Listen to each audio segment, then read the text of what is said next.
Well, ministers have said that tackling gang violence in the UK is a top priority, and now England's Children's Commissioner is asking them to back her call for schools to be open 7 days a week, all year round, to help to do it.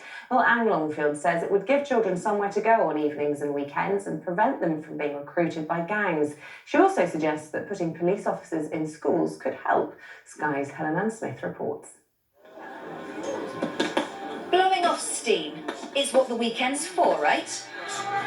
For Tyler and Talisha, their weekends are spent boxing. Their club helped them off the streets and through their exams.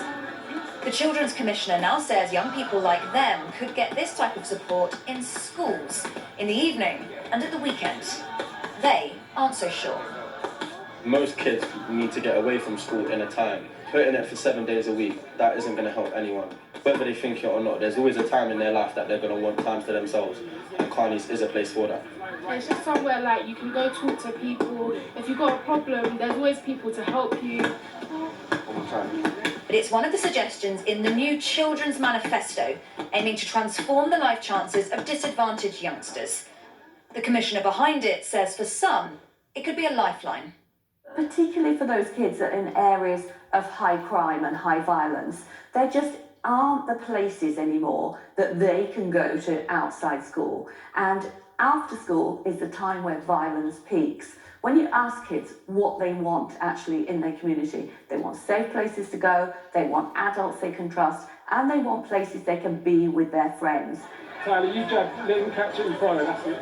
The aim? To keep kids safe and healthy, promoting sport as well as arts and crafts.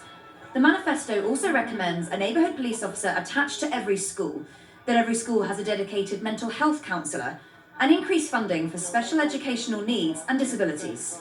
In and outreach, just use your jab for the moment.